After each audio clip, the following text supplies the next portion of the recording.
before she calmly informed him. "I'm calling my father."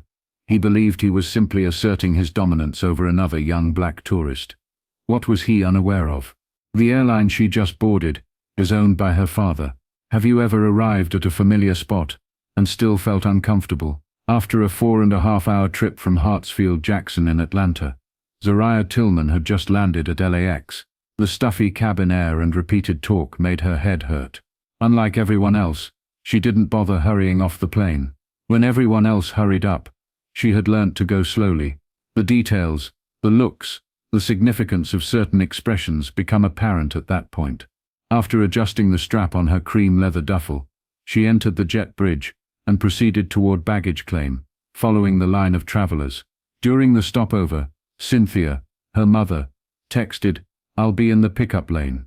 When you're at the curb, make a call. I adore you. Zay." Just thinking about her made Zariah happy. She was dressed in white shoes and a two-piece knit outfit the color of sand. Simple, not ostentatious. Like her dad did when she was younger, she had her braids wrapped up well, with a gold cuff around one, claimed it gave her a concentrated appearance. She still had her first-class ticket in her passport sleeve. She had no intention of impressing anyone. Like she usually been, she was just at ease in her own flesh. However, if you're not the typical type, airports have a peculiar way of making you feel like you're being watched. Before she ever saw him, she sensed it. The emblem sparkled more than it should have, and the man had a rigid attitude. The first checkpoint was immediately past Officer Mallory's position. He didn't look around. He looked at people, the eyes narrow, the jaw tightened. He appeared to be waiting for someone to make a mistake. Zariah took his time. After checking her phone, she continued to walk. However, she sensed his gaze clinging to her. "Pardon me, miss," the voice said, clipped and straight.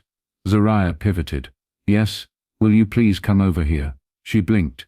"For what purpose?" "Selection at random. No wand, no scanner. There is no real screening apparatus in the area. A little podium and him alone." Zariah paused. "I've already been through Atlanta security. All I'm attempting to do is go to baggage claim. I asked you to come over here, ma'am." Like a razor pulled 1 inch farther, his tone grew sharper. She looked around. Individuals were moving past without stopping. A young white man with a massive duffel bag and headphones was wearing a Dodgers jersey. He passed without saying anything. They were scarcely seen by a woman wearing business heels. Now, however, eyes were peeping in from all sides. All alert, some apprehensive, some intrigued, and most disinterested. Zariah calmly walked the few steps over. She had square shoulders. "Is there anything in particular you must see?" Just responding to a few inquiries. "Flight information, recognition, such a thing." Reaching into her luggage, she produced her boarding card and gave it to him. "Flight 422 departs Atlanta. 2D first-class seat." He took a closer look than was required. "First class," he said again. "Yes." Mallory took a while to return it. Zariah's head cocked. "Is something wrong?" "No issue. It simply doesn't stack up." She squinted a little. "What doesn't make sense?" This ticket." Slower now. He gave it back. "You certainly don't resemble our normal first-class traveler." There was a deliberate delay in between each syllable. Measured. "Kiwi." Zariah's face did not flinch, but her chest stiffened. "And how would you describe a normal first-class traveler?" Mallory remained silent. With a proud little twitch at the corner of his mouth, he just grinned, as if he was anticipating her making a commotion, or being noisy. However, she didn't. She looked him in the eye, and placed the ticket back into her passport. "I'm about to head to baggage claim. I didn't tell you to go. Why I had to stop was not explained by you." He took a step toward her, just enough to make an unseen statement, not enough to intimidate. There was something suspended between them. "I'm posing the queries." Zariah waited a whole second. "And I want to know if you have a good reason for holding me." Mallory's forehead quirked. He didn't respond. He wasn't used to being examined, much less in that manner. Zariah, however, was not afraid. She was planning, and everything would change when she did the next thing. When individuals notice that control is slipping, they acquire a certain expression. Now it was on Officer Mallory. Zariah remained still. With her phone in one hand, and her passport in the other, She stood erect. She hovered her thumb over the screen. I haven't called anyone yet. Not responding, only observing him. She learnt to be patient from her father. It was not a passive type of patience. It was a reservoir of power. Mallory changed his position. His role as gatekeeper wasn't over yet. He inquired, "Where were you coming from?" "I informed you. Atlanta." "What is the trip's purpose?" "Personal." "How much time did you spend there?" Zariah maintained a level stare. "I was born there. Every few months, I travel to see my relatives." Mallory's eyebrow went up. "You can verify that with identification. Like my ID." "Indeed." She produced her driver's license from California and gave it to him. It was legitimate, tidy, nothing dubious. However, he continued to hold it as though returning it was a favor to her. "You always take first-class flights?" "Not always. This one was scheduled by my dad." Mallory sniffed as if he had discovered her deception. "You have to be kind." Zariah refrained from biting. He made a little circle in his queries, but not in real life. As if to trip her up, he repeated the same questions in slightly different phrases. He inquired about the time she boarded, her seat number, and her baggage. When she purchased the ticket, he inquired as to who picked her up in Atlanta, where she stayed. Now people were observing. Not many people, not quite yet, but enough. A woman beside the Starbucks stopped long enough to stare at Zariah, but as soon as Mallory turned his head, she swiftly averted her gaze. Pretending to examine the tags, a baggage handler slowed down while carrying a cart full of luggage. Zariah's tone remained calm. She had learned not to publicly match someone else's rage. They turn the script on you in this way. But within, her stomach ached within. At last she questioned, "What is this really about?" Mallory grinned. "Almost. Asterisk. Asterisk. As I mentioned, typical. My flight is the only one being questioned. You're unaware of that. One of the first people off the plane was me. I saw them stroll straight by you. You're becoming combative. Please explain what's happening to me." The statement is not defensive. That's reasonable. Once more he intervened. A little nearer. "You're a bit of an attitude. You have a lot of presumptions." That struck sharply, but not loudly. Mallory gave her a long look. His mouth tightened. He lowered his voice. "Look, woman, I don't care who bought that ticket, or how much it cost. Those who put up a show of superiority typically have something to conceal." Zariah nearly burst out laughing. It was so exhausted, not because it was amusing, so frail. She repeated, "Better than everyone else. You know absolutely nothing about me." He disregarded her. "I frequently witness this. When asked simple questions, you act entitled, fly in, and talk non-stop." "Do you believe I haven't witnessed this unfold?" She was finished. She tapped on a name in her favorites, and opened her phone without a word. Amused, Mallory arched an eyebrow. "Who are you calling?" She gave him a direct glance. "My dad." "Well, I'll guess lawyer. A member of Congress. CEO." Zariah remained silent. After 2 rings, the phone was answered. "You good, Z?" He spoke in a soothing tone. Steady and fluid. It was like armor wrapped around her. "Daddy," she said plainly, but quietly, "you must be at Terminal 4, Southwest. Level of baggage claims. One of the officers here feels that I don't belong." "Hold on. Quiet. I'm en route," he declared. Not much more. He made no inquiries. He didn't shout. He simply knew. After hanging up, Zariah put the phone in her back pocket. Mallory laughed. "That's meant to frighten me." One eyebrow went up. "You'll learn soon enough." However, none of them had yet realized how rapidly things were about to change. Just who was entering the building. When quiet fills the air, 5 minutes might seem like an hour. Once more, Officer Mallory adjusted his weight. Something inside of him had begun to itch, the type of uneasiness that comes from someone else's calm confidence, when they're not frightened of you, rather than from being directly challenged. Zariah remained in her spot, not arrogant, not frightened, just still. People continued to slink by. A man in a too-tight polo shirt and khakis looked at the scene and then back at his phone. A mother gently drew her daughter nearer. It was not an antagonistic environment. Everyone seemed wary, as if they were waiting to see who would move next. Mallory's arms were crossed. "You always this dramatic?" Zariah didn't blink at all. You always this wrong. He laughed, but it was unsuccessful. He was losing the confidence he had brought with him. The joke didn't work. The glass doors to the administrative offices opened, and a supervisor in a grey blazer emerged. T. Ramirez was written on her name tag. After glancing around for a moment, she strode in their direction. Is everything okay here? She said, not in a casual manner. Expert. Close. Without glancing at her, Mallory said, I've got it under control. I didn't ask you. Ramirez said. The first crack was that one. Mallory turned, obviously taken by surprise. This is standard procedure. The traveler was being evasive. Ramirez interrupted, saying, she wasn't acting evasive. She had her papers in hand, and was waiting in line. I just saw the video that was taken 2 minutes ago. Zariah remained silent. She didn't have to. She caught Ramirez's attention. Do you feel unsafe, ma'am? Her gaze was greeted by Zariah. No. Simply exhausted. And I'm not exactly stranger to being stopped without reason. Ramirez flexed his jaw a little. I apologize for making you feel this way. I may take you to the office if you want to submit a report. Zariah gave a slow nod. Not just yet. My dad will arrive soon. I will first talk to him. Ramirez hesitated at that phrase for some reason. Your dad. Just past the sliding glass doors, however. 2 black SUVs pulled up to the curb before Zariah could respond. Both parked in the area often used by VIPs and shuttles. The front SUV's passenger side door opened. A tall man with black complexion, grey temples, and serene shoulders emerged wearing a navy suit. He had an inscrutable face.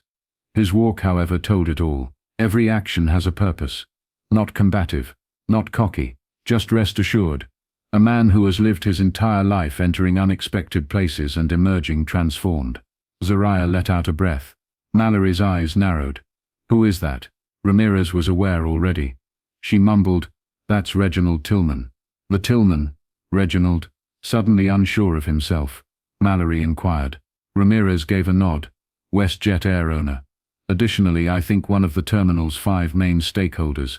Mallory parted his lips, then shut them again, then opened it one more. You mean that she's his daughter? Through the glass doors, Tillman walked in as if he had done it 100 times. He took his time. He didn't look around for any drama. He approached his daughter directly. Zariah glanced up and gave a faint grin. However, it was genuine. Hi, Daddy. He gave her a forehead kiss. Are you okay? I'm all right now. Tillman looked at Mallory, the officer. No hand went out. No formalities. Just a deliberate, leisurely look. My daughter was stopped by you. Mallory's back straightened. I was following, said Sir. Tillman said, I didn't ask what you thought you were doing. His voice fell heavily, yet it wasn't loud. With her hands linked in front of her, Ramirez took a step forward. I'm sorry, Mr. Tillman. This was not cleared. I've already asked for video. We are going to initiate an internal review. He nodded to her. By day's end, I would like a comprehensive report, and my legal team will talk to someone from your office. Then he turned to face Mallory again. Your first impulse was to make fun of a young woman who was in line, well-groomed, and had a first-class ticket. He gave a headshake. On the wrong day, you chose the wrong daughter. Mallory was unable to talk, because nothing he said would benefit him at this moment. Not because he had nothing to say. The day wasn't finished, though, and what followed would reveal the truth about more than one officer's error. Some people create noise as soon as they walk into a room. Then there are some who simply stand in it, and alter the temperature. The second type was Reginald Tillman. As soon as they saw him, airport employees started to shift. The manager at the front desk straightened up a bit. 2 TSA officers, who had been observing from the corridor, turned and feigned to be occupied with papers.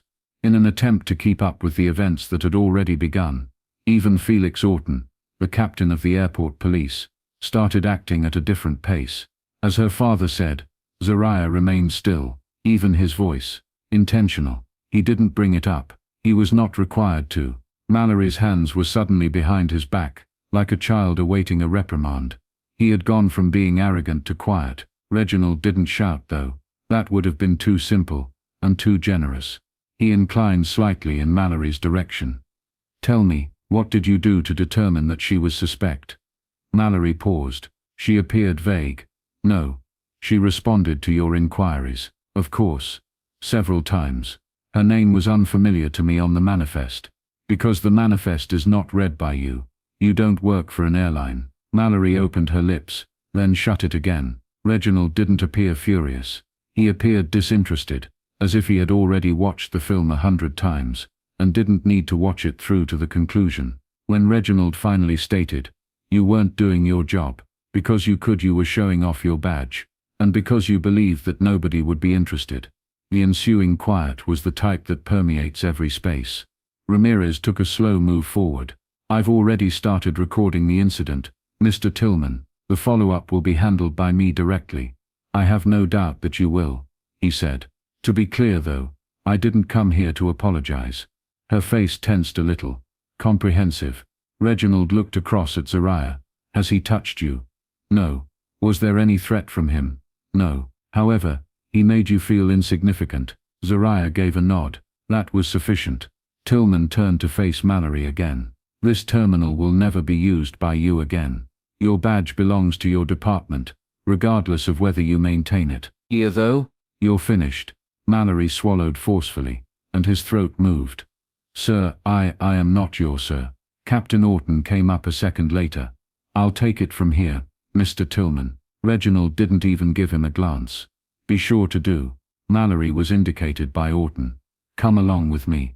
Just long enough to remind everyone that he still believed in whatever power he imagined he had. The officer paused. However, he trailed behind. They vanished by a side door. The terminal's air started to breathe again, for the first time in almost 20 minutes. Ramirez let out a slow breath. She managed herself effectively. Without wasting a beat, Reginald said, "She always does. She has experience." Zariah looked at the floor. Praise was not what she wanted. She hoped that this would not become a trend. Reginald looked over at her. "Are you prepared?" She gave a nod. "Leave now." They started to go for the exit. There were less people there. Yes, some had filmed a portion of it. No one reacted when she noticed a teenage kid lowering his phone a bit too late. There was a quiet reverence in the air.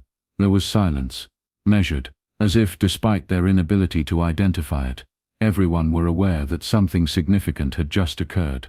The sun had set behind the parking garage, creating lengthy shadows on the pavement outside.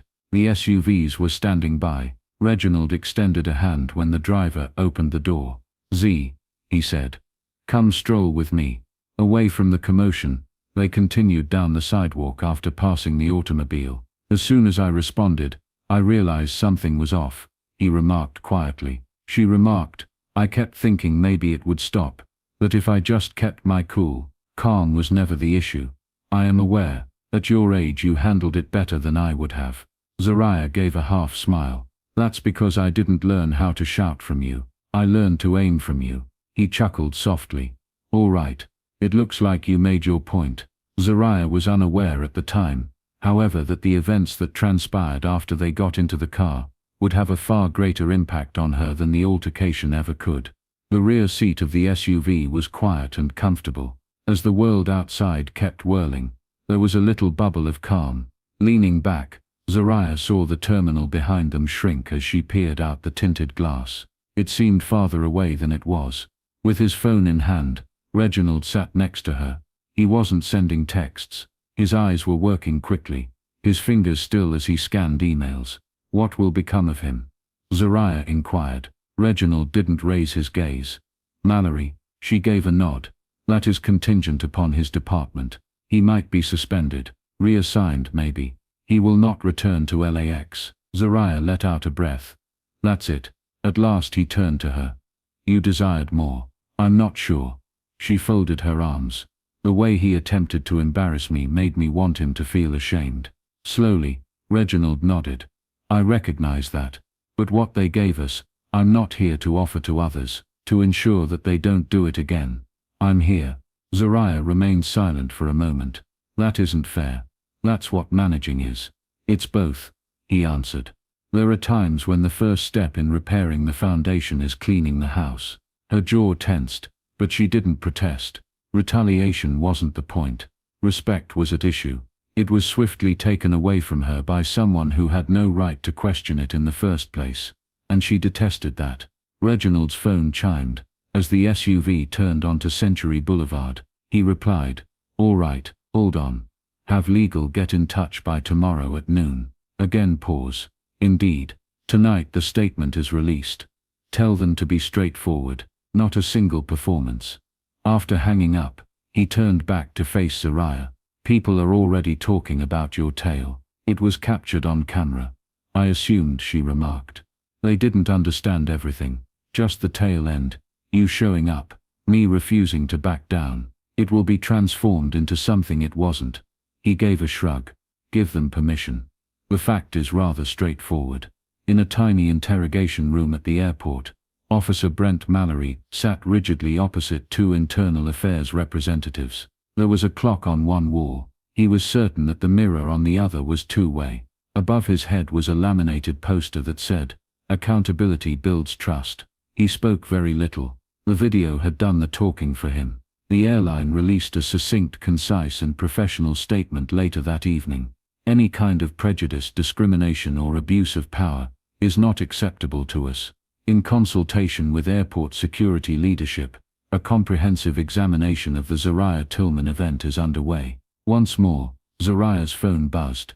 She was receiving messages from numbers she didn't recognize, and from people who had seen the video. Some said congratulations. A couple was upset. "You're going to get reactions from both sides," Reginald said coolly. "That is the essence of reality. People feel uneasy with it. I didn't want to be anyone's symbol." "You're not a representation. My daughter is you, an individual. This simply occurred, and you managed it." She lowered her gaze to her hands.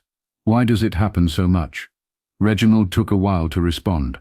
The SUV slowed close to their Baldwin Hills building's entryway. When he eventually responded, "Because some people confuse authority with permission. They believe that a badge makes them more powerful, intelligent and secure. They feel insignificant when they encounter someone who doesn't flinch." The vehicle came to a stop. Zariah's door was opened by the driver. She went outside and looked at her dad. "Do I have to keep proving myself every time?" He walked out next to her and put a gentle hand on her shoulder. "There is nothing you need to prove. However, you let them know who they are speaking to when the time comes." Zariah remained glum. Not exactly, but now her eyes had a solid quality.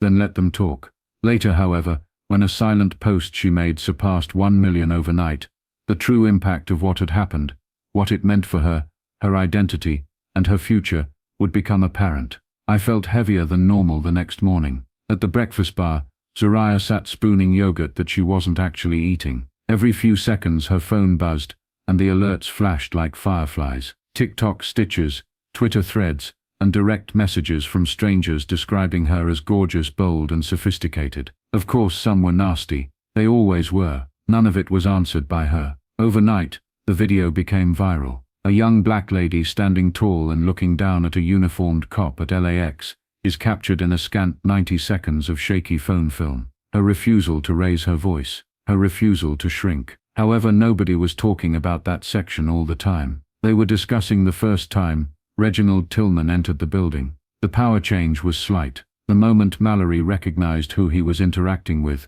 his body language shifted. Zariah went back to her feed. WestJet's official statement was republished. It did not have her name. However, everyone was already aware. Like he always did in the morning, her father came in gently, wearing a dress shirt, fitted pants, and no tie yet. After pouring himself some coffee, he sat down beside her. "Are you okay?" he inquired. "I guess. That doesn't sound like a yes." She let out a breath. "I'm not sure how I should feel. A part of me wishes it had never happened. However, another part of me wants to speak out more and express all I was unable to say yesterday." Reginald agitated his brew. "So say it. To whom?" He gave her the impression that she already knew the solution. "People are going to twist this either way," she stated. I used the wealthy girl card, they'll say. Some will. They'll say I embarrassed him just to prove a point.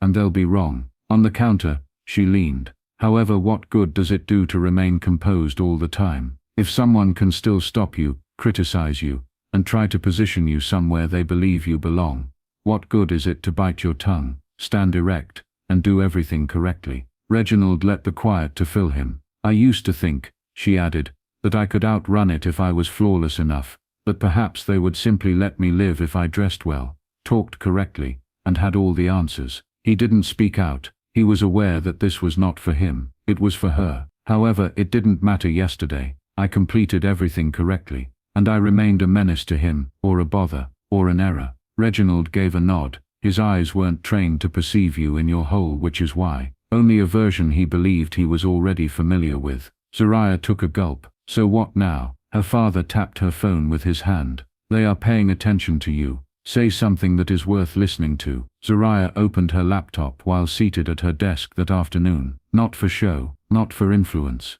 just some clarification. She typed slowly. Don't use hashtags. No changes. No filter. I took a plane home from Atlanta yesterday. My father gave me the ticket for graduating early from my program, so I took the first-class flight. At LAX, a guy who perceived my presence as an issue drew me aside without cause and questioned me. I've learned to maintain my composure, to react, not to reply. Yes, I did. I shouldn't have had to though. My dad owns his own business, a leader. In addition, he is a parent who taught me the value of myself. The officer was unaware of my identity. And the issue is that, because your father's character shouldn't be the source of respect, it need to originate from your true self. From the time you enter, this was not a post I made to get attention. I put it up because I'm sick of trying to remain calm in circumstances where I shouldn't have been singled out in the first place. We're not looking for preferential treatment. Equal treatment is what we desire.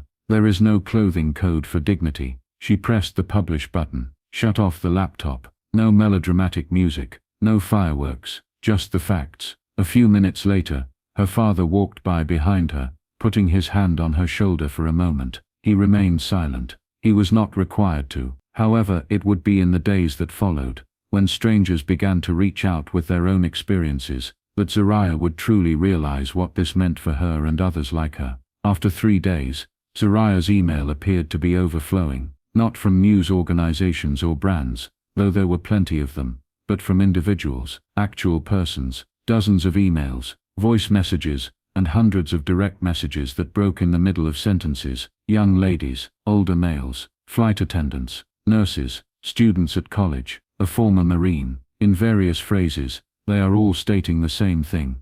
It happened to me too. No one narrative was told. At DFW, one lady reported being taken aside and questioned as her white co-worker walked by without a look. A high school student wrote about how mall security followed them since they were carrying a violin bag while wearing a sweatshirt. After every other family had boarded, the gate attendant double-checked their boarding tickets before allowing them to board. One dad related how he had traveled with his daughter for the first time the previous year. Only 1 or 2 sentences made up several of the messages. A few were lengthy, a few were upset, a few were worn out. However, they all landed in the same way. This was unexpected for Zariah. She informed her father that she didn't want to be a symbol. However, symbols are frequently just people who don't back down when things become tough. And that day people had recognized something in her that they needed for themselves, whether she wanted it or not. The board of WestJet issued a second statement, with her name this time. It wasn't written by Reginald. He did however read it before it was made public. Zariah followed suit. We appreciate Miss Zariah Tillman's poise and clarity in the face of an unwarranted event. Although we are sorry for what happened, we also see the chance it offers to uphold our principles in action as much as in words. It wasn't reposted by Zariah. She didn't have to. Educators, community leaders, and even some celebrities had previously shared her original message. However, she wasn't moved by the attention. It was the confirmation, the silent assurance that she wasn't by alone. The officer in question, Brent Mallory, was put on indefinite administrative leave at the end of the week, while the matter was investigated further. Online, rumors circulated. He had already been reported, according to some. According to others, he lodged a formal complaint on the handling of the incident. He stopped the wrong woman for the wrong cause, though, and the facts remained the same. He was now dealing with the appropriate repercussions. On a Thursday evening, Zariah had his epiphany. She sat on the terrace of her parents' house. The final sliver of sunset warms the sky. Her mother had just entered the house to complete a phone conversation, with a glass of iced tea dripping onto the table between them. Reginald sat next to her. I keep going back to that moment, when he said, "You don't look like someone who flies first class." Zariah thought aloud as she gazed up at the sky. Reginald's eyebrow went up. What would that person look like? Someone quieter? I'm not sure. Someone less noticeable. After a moment of silence, her father leaned in a little. You know what I think? What? You seem like a person who belongs in first class, in my opinion. You just don't resemble the mental image he created. Furthermore, it is not your issue. Zariah grinned in response. This time, a real one. Softly, you did good, he murmured. She gave a nod. So did you. He seems amused. I didn't do anything. You arrived. That was all. They continued to sit there, neither of them in a hurry to say anything. As the night was coming to an end, Zariah pulled out his phone one more time, and wrote the single word, dignité, above a black screen. Dignité is not something you get from foreigners. No matter who looks, this is something you have. Then she switched off her screen, shut down the program, and let the stillness speak for itself. Life lesson: don't allow someone to minimize your value in order to satisfy their demands. Your proof is your presence. Subscribe if you think that's true, because there are more tales like this that require attention.